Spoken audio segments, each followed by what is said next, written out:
Hi everybody, Martin again at Flicking Feathers, back for another vlog. It's been a while, a lot of things happened. I was moving house and stuff and get out of the habit a wee bit, but I'm back now and they should be reasonably regular again. But a load of stuff to catch up on, and please stay tuned right through to the end. There's information on a materials giveaway that I'm going to run to see how that goes and see how you can be eligible for it. So since the last episode, I went to the Malaysian fly fishing festival in Kuala Lumpur. It was my second or third time in Malaysia, but the first time to go tying at the show. And it was really good. It was a great show, a really diverse crowd, you know, really different from the sort of usual that you get at like a British or European or American fly show. There were women, I mean, you know, Chinese guys, Indian guys. It was so cool to see such a mix of backgrounds getting into the sport. It was cool. I got to catch up with Ron Lee. I'm sure if you watch my videos and you're into fly tying, you've heard of Ron Lee. Ron's a Malay Chinese guy, fantastic fly tyer. He runs his blog. He was involved in setting up the show. It was good to catch up with Ron. I met him. I'd met him before. We'd been on a fishing trip together and stuff, and it's always good to catch up with sort of old friends. Move that face, that doesn't help. Got to catch up with Peter Moss as well. There's a great video that was made with him, his talk on fighting big fish on the fly. That's available on the Sport Fishing Asia YouTube page, well worth a look. Hans van Klinken was there doing his clink hammer, and you know, a couple of nymphs. It was good to watch him tying the clink hammer. We spoke quite a lot about ideas on fly tying and modern materials, and you know, we've got quite different outlooks. I suppose it's because of the nature of the fishing that we do as well. I don't really do much small river trouting anymore. I spend a lot more time in the salt, offshore, that kind of stuff, so the nature of the fishing dictates that to some degree. But it was cool. Ante from Vision Australia was there. It was good to talk to him. The CCI tests were taking place there for guys from China, Mongolia. Actually, the first Mongolian casting instructor was qualified. That's Gamba. That was really cool. His wife Tuya did a great job with the translation, and he got through the test, so he's now a certified instructor. Only one in Mongolia as far as I know. Yeah, I also met Paul Arden. That was good. We just kind of clicked right away, got on really well. You'll now see, if you go to sexyloops.com, you'll see front page articles from me every week or so, depending on how many contributors there are. Just it's things, my thoughts on fly tying, fishing in general. Hopefully they're interesting, but go and check them out. After that, I went to Australia for a sort of family holiday, so the fishing was a bit limited. I did get out once, got into a few tuna, caught a jewfish on the conventional gear as well. That was cool. New species, southern bluefin and jewfish. I enjoyed it. I mean, I've got no problem fishing conventional gear. I just usually fly fish. I prefer that, but I'm not a snob about the different styles of fishing. So, right, the book that I'm going to suggest in this episode is Peter Moss, A Few Great Flies and How to Fish Them. It's a really good book. It's a sort of fishing and fly tying book, pattern list combination. Peter goes into talking about line choice, retrieves, fly profile, weed guards, that kind of thing. Then he's got a selection of different patterns that you could tie a box of these and you would do well in salt water and a lot of freshwater situations globally, with just the box of these flies. I don't think you can get it on Amazon, but you can get it from Peter's website, which is Wildfish. I'll post a link in the description. I thoroughly recommend this book.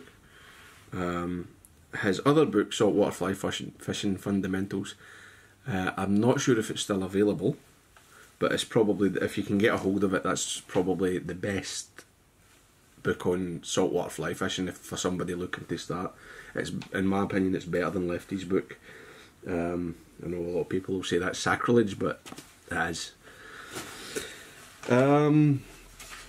So the other thing I wanted to talk about in this video is my trip with Paul from Sexy Loops. I went to see Paul. Paul and I just fished together, rather than like going and have it, in Royal Bellum. We were targeting snakehead and gourami. Now, I did not catch any fish. I only had 4 days fishing. I should have gone for longer, but it was fantastic. Right, probably one of the best fishing trips I've ever had, and I never caught any fish. The fishing is very difficult. The casting is super challenging, which is great fun, right? Like, it's not for everybody. It's a 1 fish a day fishery, as it is, right? But the casting's super hard, and I practiced for months, right? I decided maybe shortly before Christmas that I was going to Malaysia to fish with Paul. We arranged the dates, so that was about 3-4 months. I was practicing once a week, sometimes twice a week, and to make this snakehead shot, right? Paul Arden has a video on that. I'll post a link to it in the description or at the end of the video. And it's the first trip I've been on where I was not like just confident I could make any shot I needed. And I learned a great deal about my casting. Paul helped me with a few things. And towards the end of the trip I was getting some shots in. The very, very tight window. And I feel like if I'd been a wee bit longer, I'd probably started. I'd have got a snakehead or 2. Now, why is it so difficult? You don't have to cast far. You've got to be quite accurate, but you must be so fast, right? And I'm not talking about the saltwater fast that guys talk about in the media all the time. You've got to be so quick. The bonefish are coming in, where you have plenty of time. Right? I fish for bonefish, I fished saltwater. I go to Okinawa, there's saltwater flats actually near Tokyo that I can go and fish.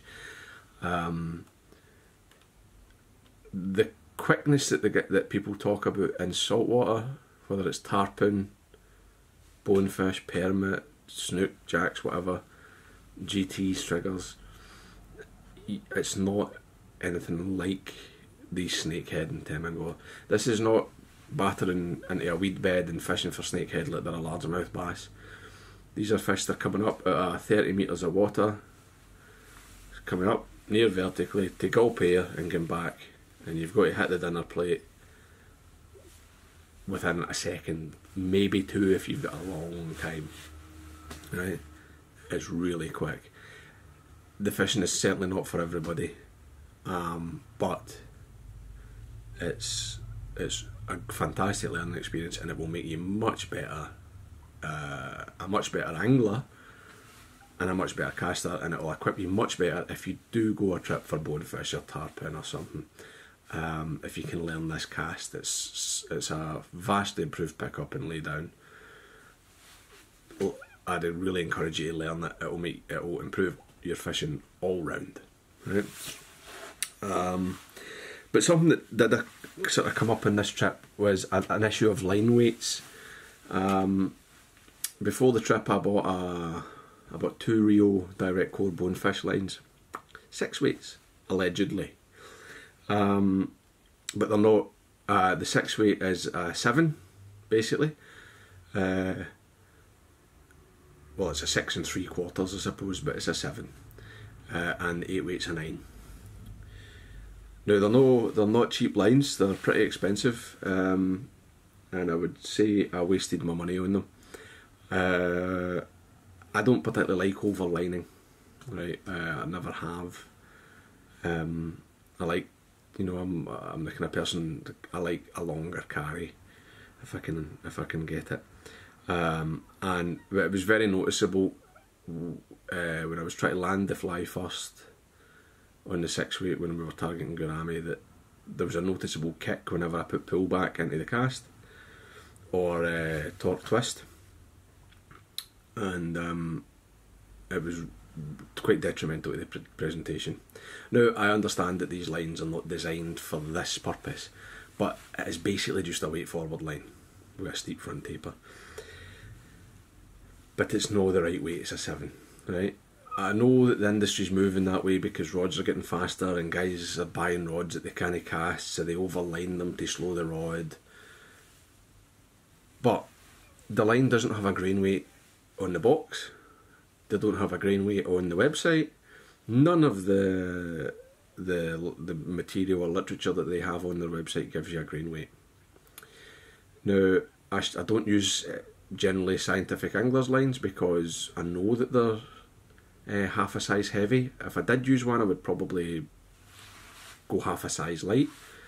I don't like the outbound short because it's actually 2 lines heavier, right? It's a shooting head basically, and it falls in a heap.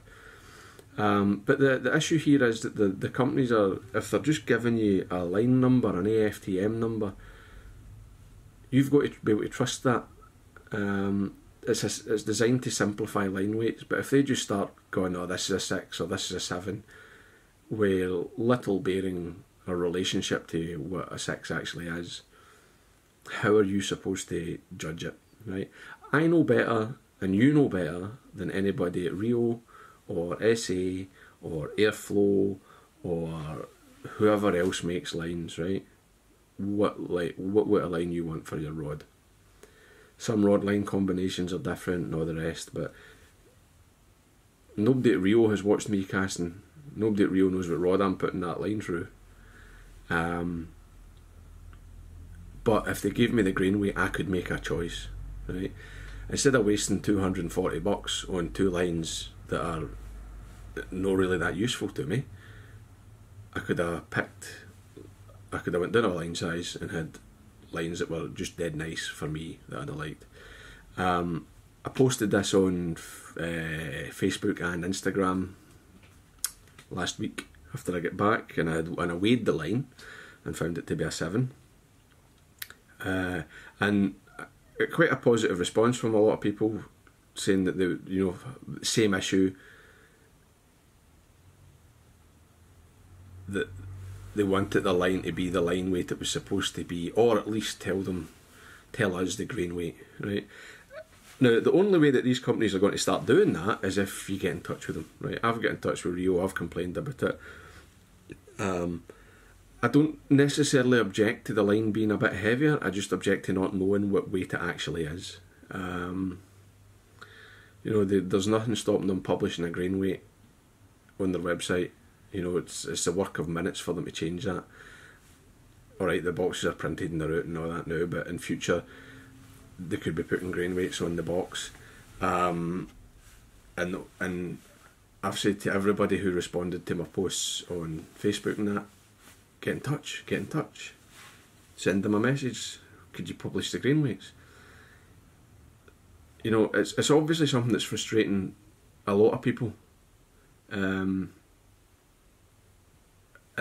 But if you don't complain and you're quiet about it, it's never going to change. So if it is something that you've got experience with or whatever, and it's bothered you, or even if you don't care that much, it might be something that you'll care about in future. You buy a line and it's just a horror, or you got us diving and all that. Like, a lot of the times this is because the weights of the lines are off, or they don't match the number that you think you're getting. So send them an email. What's the grain weight? Can you write the grain weight in your website? Can you put it in your box, right? Eventually they might start doing it, you know, and let us make the decision rather than some bod at Rio who, alright, Simon Gosworth's a fantastic caster and all the rest, but we as anglers are best placed to make the decision about what line we want to put through our rod. So it's that's my opinion anyway. So this video's getting quite long, so we'll wrap up with a giveaway.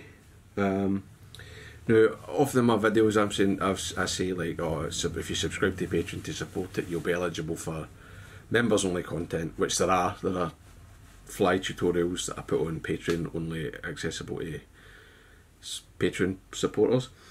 But also the giveaways, and I'm going to run my first giveaway. Now, the way to be eligible for the giveaway is to either go on Patreon for as little as $1 a month, right, $1, or you can set up a PayPal payment. There's a PayPal button on the page. Same thing. It can be a single payment on PayPal, or it can be $1 a month, or whatever amount you would choose. But if it's a recurring payment, you get entered into everyone. If it's a single payment, you're only in one draw, right? So what I'm doing, I'm putting together a pack of Sibai materials, right? I use Sibai flash and stuff a fair bit.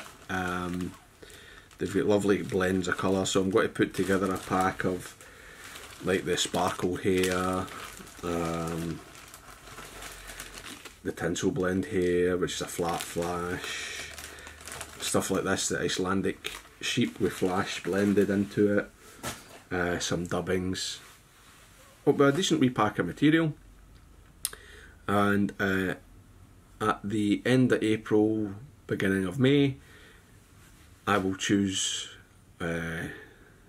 somebody from the supporters, and I'll send that to them as the first giveaway, a wee sort of prize draw, if you like. If it's successful and a few folk are into it, then it's something I'll look at doing regularly, maybe once a month or something.